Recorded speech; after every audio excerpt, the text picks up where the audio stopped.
When you think about raising kids, or just watching the next generation grow up, there are these certain milestones we are completely comfortable tracking. Oh, absolutely. The physical ones. Right, like we all know that classic image of the wooden door frame in the kitchen. Every year, you have a child stand up straight, you take a pencil, make a little mark, and write the date. Yeah, you can physically see them growing taller. Exactly. That biological metric is visible, is measurable. And if a child suddenly stops growing, the response is immediate. You go to a doctor. You look for a physical intervention because, well, the data on that door frame is undeniable. We really gravitate toward things we can see and categorize. A physical growth chart offers a very clean, undeniable metric for development. It's comforting, I guess. Right, it is. And the entire medical infrastructure for pediatrics is basically built around catching those physical deviations early and course correcting. But then you step into the world of neurodevelopment, right? Of childhood trauma and of emotional well-being. And suddenly, we just lose that clear metric. We don't have a door frame for emotional regulation or nervous system development. No, we really don't. And because the diagnostic landscape for kids becomes so incredibly murky, our cultural approach to childhood mental health is deeply fragmented. So today, our mission for this deep dive is twofold. First, we are examining a stack of notes and research about childhood mental health to systematically dismantle a really pervasive cultural myth.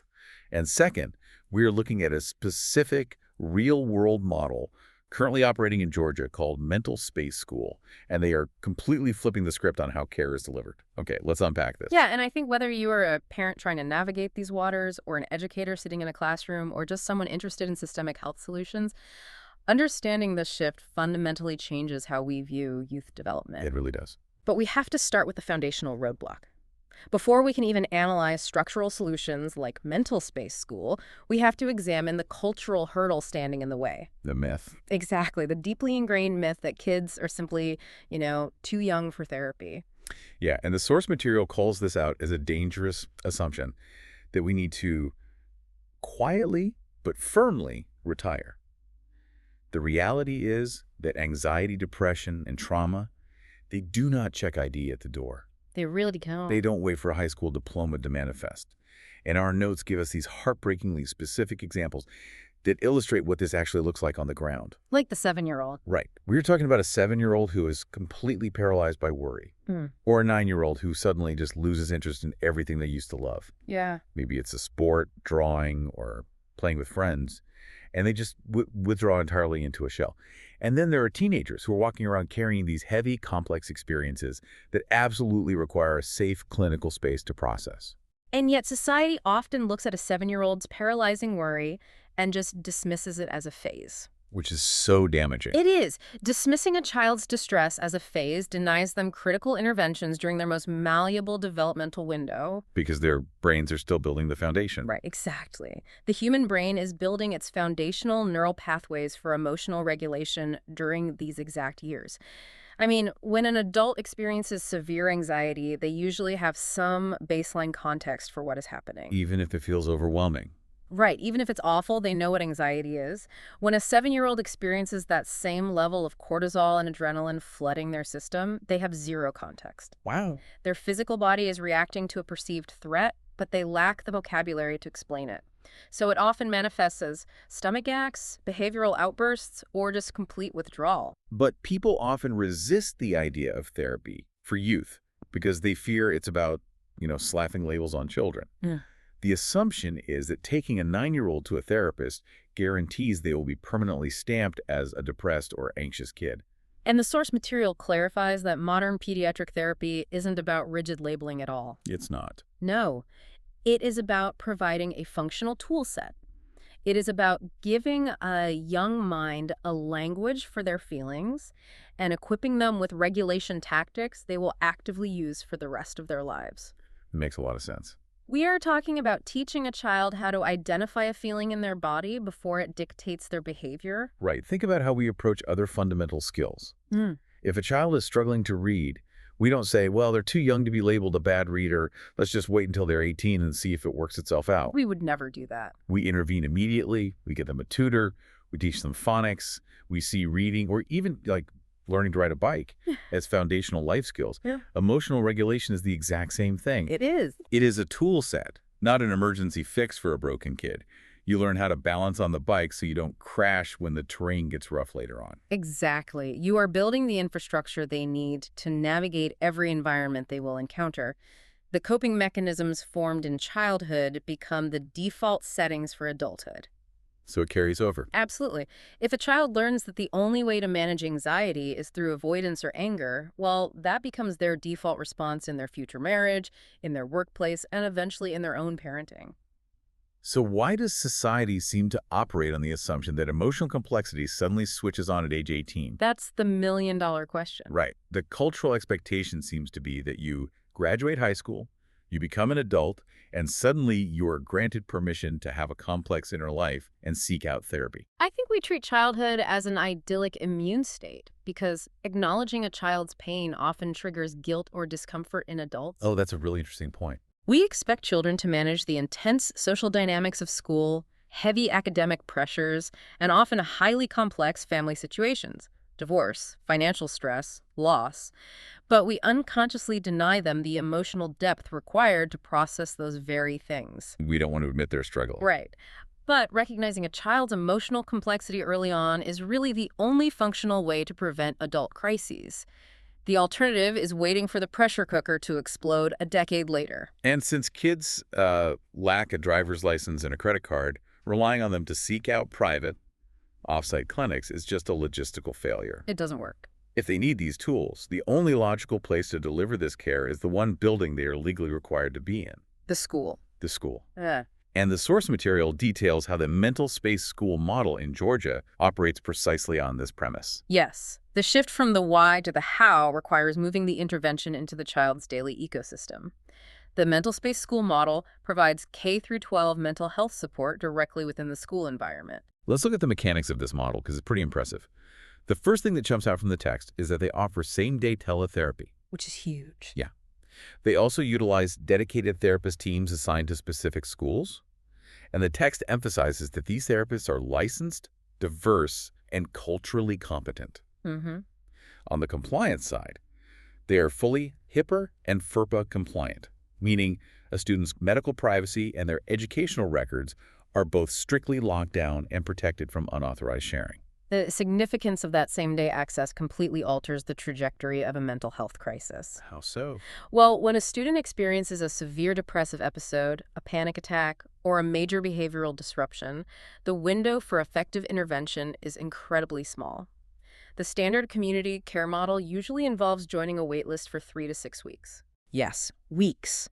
And by the time that appointment arrives, the student has either escalated into a more dangerous situation or they have buried the emotion through unhealthy coping mechanisms. Same-day access intercepts the crisis while the nervous system is actually processing it. Wow, so meeting the emotion where it is at prevents the child from having to drag that dysregulation through an entire month of classes. Exactly. And the teletherapy component paired with dedicated teams is the other critical mechanism here. Because it's not just a random hotline. Right.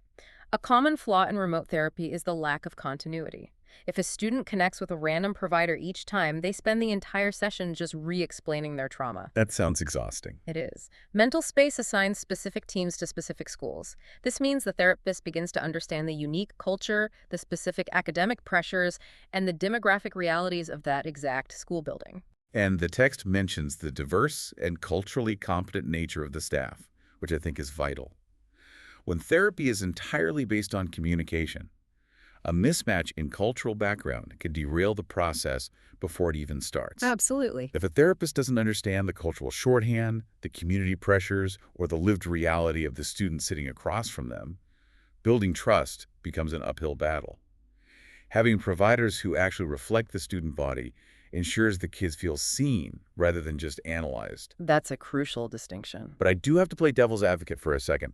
School counselors have existed for decades, and frankly, the system is still fundamentally broken in many places. That's fair. Why wouldn't this just become another overwhelmed, isolated office at the end of the hall? Usually, school interventions fail because they treat the student in a vacuum Right, the isolated bubble. Yeah, they give the kid a 45-minute session.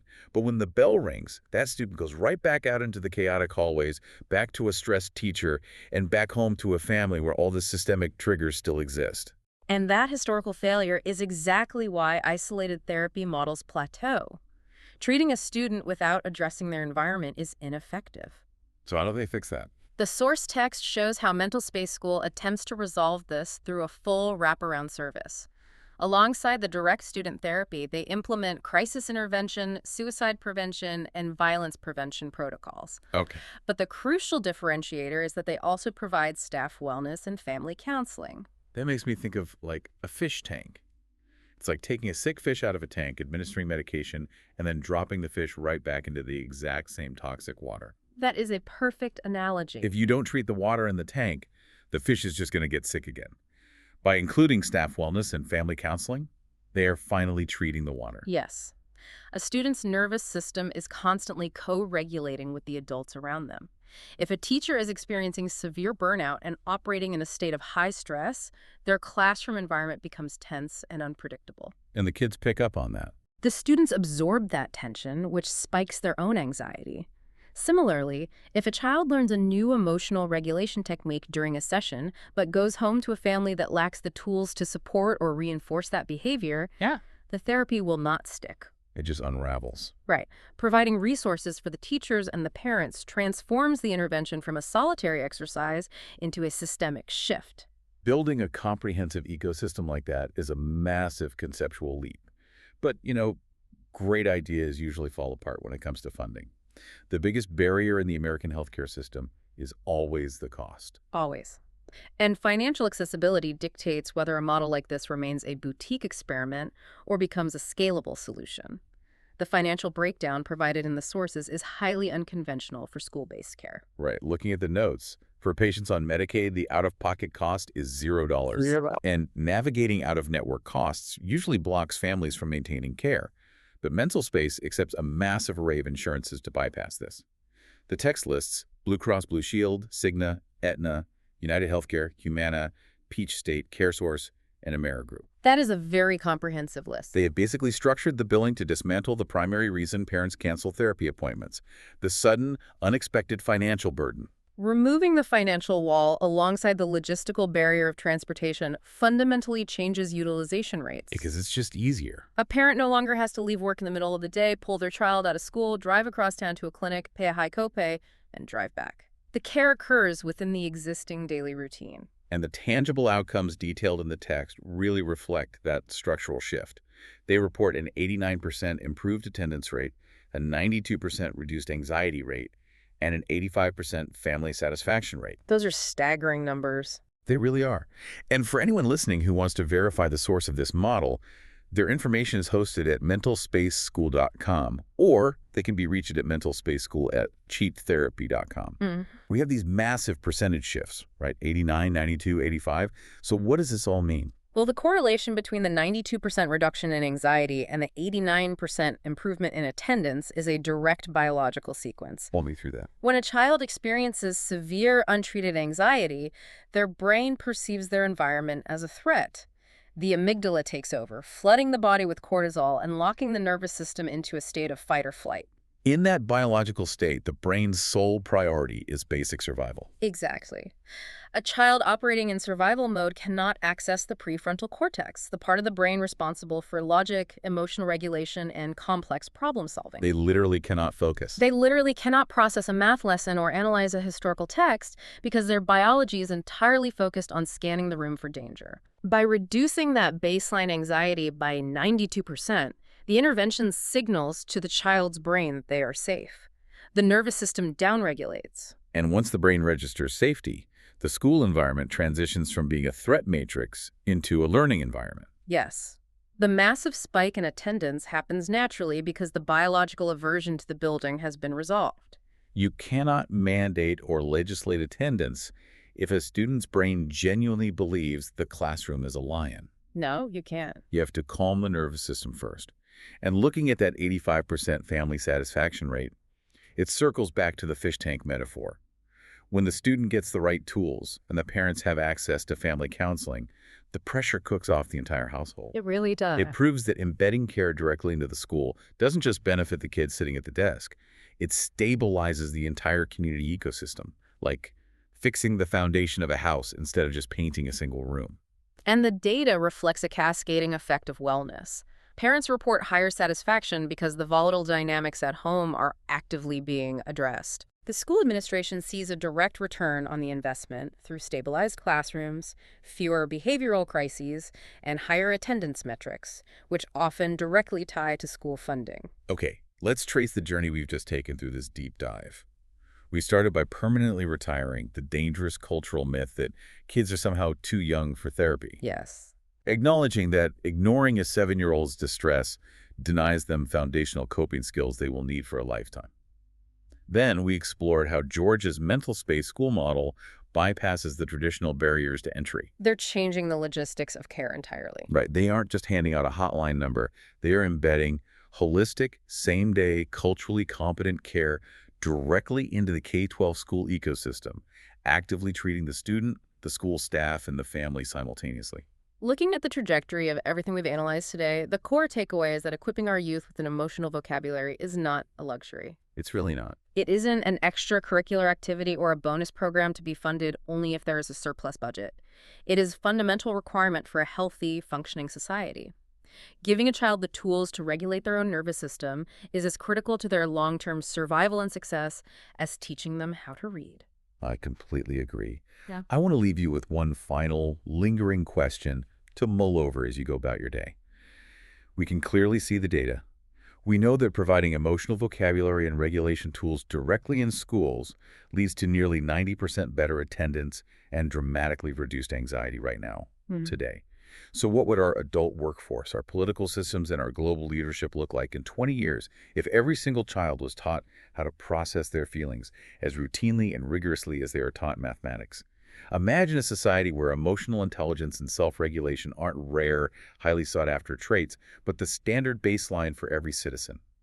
Maybe then, instead of just measuring how tall we've grown on a wooden doorframe, we will finally have a society capable of measuring how deeply we have grown as human beings.